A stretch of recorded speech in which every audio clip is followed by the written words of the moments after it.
I wish I could take all of you home with me. And some of you I will. Good evening, everyone. So tomorrow is the series finale of The Late Show with Stephen Colbert. I was just talking about it this morning with my Uber driver, Stephen Colbert. With New York City temperatures hitting 96 degrees, the demand for electricity is so high. How high? It even caused a blackout in California. In a recent interview, California Governor Gavin Newsom said, "We will lose our country if we don't fight fire with fire," which is coincidentally how they fight fires in LA. Comic-Con, the convention that celebrates comics, science fiction, anime, and gaming, is now coming to Abu Dhabi. The good news is terrorists won't have to blow themselves up to see 72 virgins.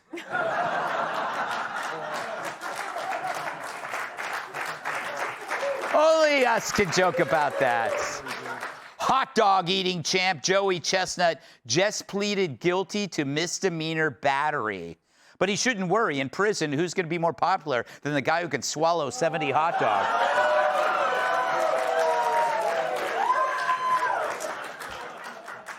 Friend of the show. As part of the Venice Arts Festival, a female performance artist submerged herself in a clear tank filled with recycled urine collected from patrons, or as they call it at Motel 6, a hot tub. Today, oh, this is amazing, is National Women in Aerospace Day. I know, huh? It's the day we honor the women who cook, clean, and shop for the men in aerospace. According to newly discovered fossils, tiny mammals lived alongside dinosaurs 73 million years ago. And even more startling, tiny mammals continue to live inside present-day dinosaurs.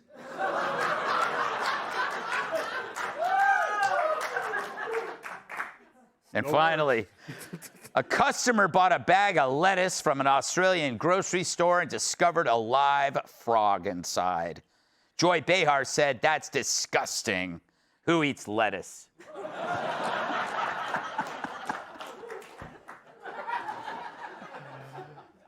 Okay. After decades of screaming that the planet is 6 minutes away from extinction, the UN-backed climate change panel just rescinded its doomsday predictions. Turns out the so-called model they used for years, which projected massive sea level rises, global crop failures, and rapid melting of glaciers, was about as authentic as Ilhan Omar's marriage. True. The 99% of scientists who once claimed the debate was over changed their minds. And why not? Hell, climate change hasn't even killed Keith Richards. And if you hate polar bears, I got bad news. The only thing endangering them is RFK Jr.'s appetite. So America's fine, except, of course, we're poorer for it.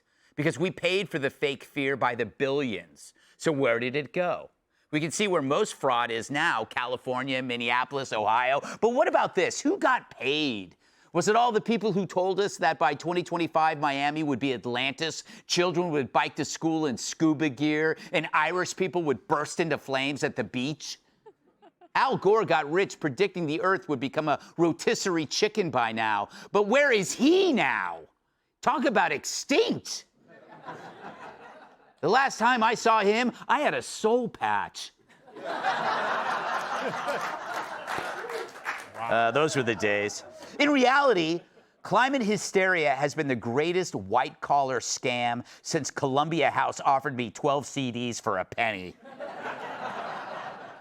NGOs, consultants, green energy middlemen, carbon credit traders, university departments, activists flying private to save the planet. Everybody got paid. Meanwhile, birds and whales get slaughtered by windmills. Fields are covered in solar panels, and we're forced to use paper straws as limp as my wrist during Pride Month. And our pockets were getting picked throughout. Remember the Inflation Reduction Act? The most misleading name since Magic Johnson. Nothing magical about that. They told us it was about lowering costs and helping families and fighting inflation when it was really about funneling billions into a massive scam. And no surprise, it caused inflation to shoot up like Nikki Sixx in a backstage porta potty. What a surprise. The thing that Democrats named to fix a problem made the problem worse. And when it was too late to do anything about it, old Joe admitted the con. I'm proud to announce that my investments, through my investments, the most significant climate change law ever, and by the way, it is a $369 billion bill. It's called the, we should have named it what it was. Yeah. You should have. But you didn't. You called a $400 billion slush fund for climate hucksterism an inflation bill, so you could get away with it. And if you were questioned about it, then you were called a Nazi, which is why this UN reversal matters. Because it was never about morality, it was about money. They used fear of an imaginary problem to take your money and control everything in your life. Your gas stove, pickup truck, burger. Ever notice how the things they targeted the most are things uniquely American? I'm surprised I didn't make the list. Meanwhile, they had kids so scared that young people who started out looking like this suddenly started looking like this. A massive survey of 16 to 25-year-olds found that more than 50% reported feeling anxiety, helplessness, and guilt over climate change. It's the kind that affects their daily functioning. It's so bad I no longer hire them to walk on my back. So the UN is backing off after calling you a climate denier, as if questioning the faulty models is like denying the Holocaust. But no big apology, no refund check, no "our bad." Because in the end, they got what they wanted. The motive wasn't the environment, it was greed. The instrument was fear. Once panic becomes an industry, there's no incentive to calm people down. That's why every Dem crisis now comes with a consultant, a nonprofit, a celebrity telethon, and a 900-page spending bill. Every apocalypse is a business model. And for the climate change scammers, no business had been hotter than the end of the world.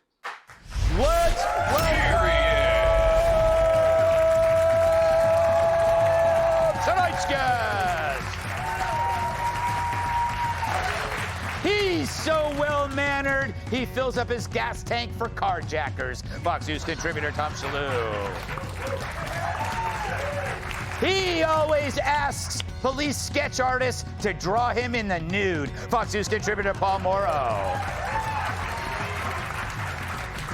It was either doing this show or selling heroin on the waterfront promenade. Correspondent at the Federalist, Breonna Lyman.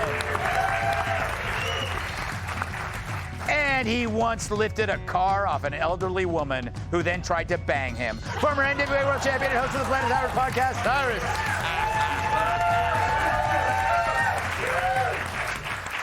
Damn. Tom, you were a skeptic like me from day one, even though if the temperature went up a little, you would be a goner. Look at your skin. Do you feel that we're ever beginning, like, is this one of those things that we're going to just bury like every other scam? Oh, they're going to try to. And the thing is, you can't, among friends, we kind of laugh at this stuff now. And Trump was saying, like, wrong, wrong, wrong. And he was kind of celebrating at the fact that now the UN is admitting that it was all a bunch of lies. But you can't celebrate too much. You have to keep pushing. Because I remember comparing during COVID, and I used to say this on panels here on Fox News, and some people didn't like it. Including and I me. said, yes, exactly. You and I would fight over this. I know, but the parallels between COVID and this scam are very similar, because they both were based on hysteria. They were the solution made the problem worse. And people used it as a way to make money and take power. And those three things I knew were happening during COVID. It was driving me crazy. This has been, from the very beginning, a Marxist ideology. Mm-hmm. The climate movement was always an anti-capitalist movement. And you look at the stupid story of stuff that they would show in the schools. Yep. This was always about hurting the Western economies, because when you talk to actual environmentalists, they really believed that the economic harm that was happening was the actual goal. Yes. And we would say, but you're actually hurting the people. And this is what happens. This is what we have to do. We have to sacrifice the economies of the West. Yeah. And people like Bjorn Lomborg knew that. This is a guy, Bjorn Lomborg, who believes in all the climate hysteria. He says it's happening, but the solution is worse. And so that's why I always cite guys like Bjorn Lomborg. I don't even agree with him. I don't believe in the hysteria, but I will believe in it if only for the sake of argument, because I know that the solution is worse than the problem. Not a single joke in there, Tom. Ow! But he's right. He's right, and he's always been right, Paul. We're talking about the money, but there's a lot of damage that can't be undone. Like, for example, any kind of energy exploration that we put off, whether it was drilling or nuclear, all that stuff went away. Yeah, and it's irreparable. And it shows you things have really changed, and you do have to credit. Obviously, people are better informed now. You have the ubiquity of the internet, but you also have the Trump era, who kind of called and said, you know what, we can't push back without being screamed at and hiding in our hole. Because think about the disrespect embedded in this. They told us that by now we'd all be underwater. Yeah. Now, if we knew that wasn't going to happen, they knew, of course, did they think that we weren't going to notice? Yes. That New York is not at the bottom of the ocean? We should be able to lock them up for that. Exactly. But the question becomes, who do you sue? But, you hit it exactly right in the monologue. The target is that the impulse is Marxism. And really, if you boil it down, you can just boil this down to two words.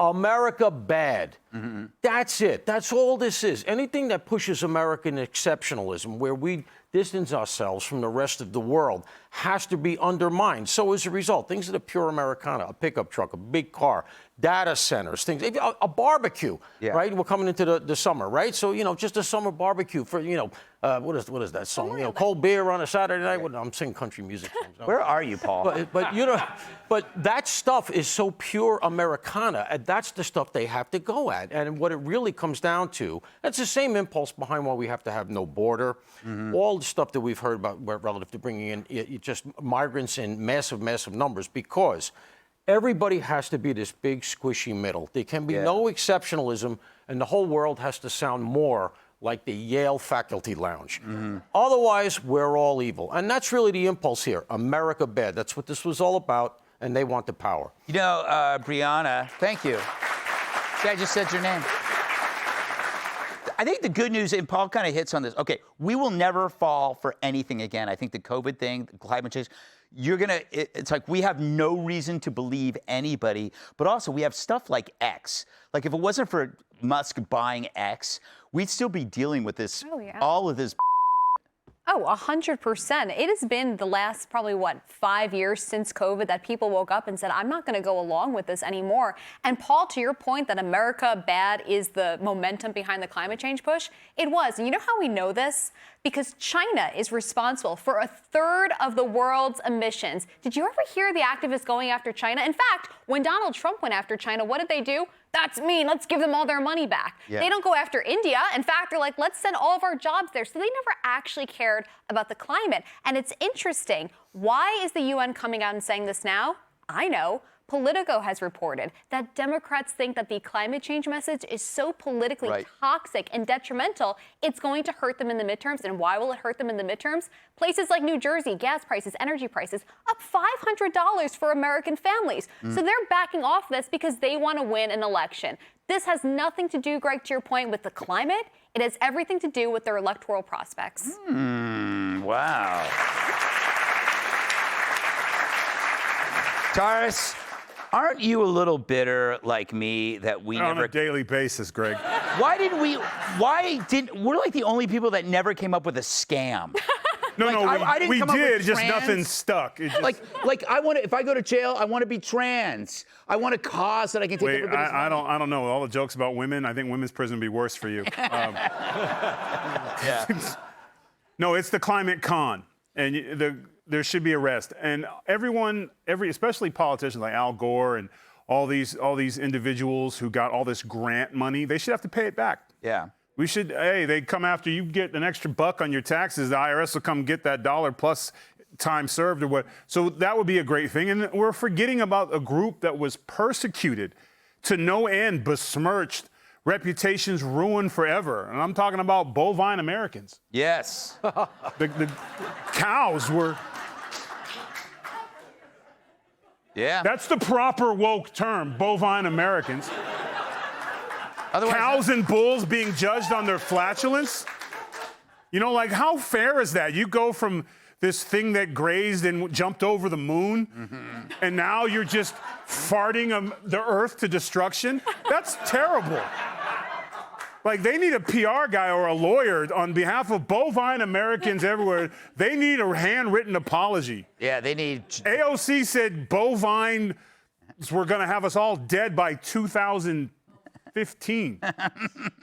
Dude, that's ridiculous. Like, everyone needs to find a cow and apologize to it. Yes. And we'll start at The View. Be sure to like and subscribe for all the Fox News latest on YouTube and catch full shows streaming now on Fox One.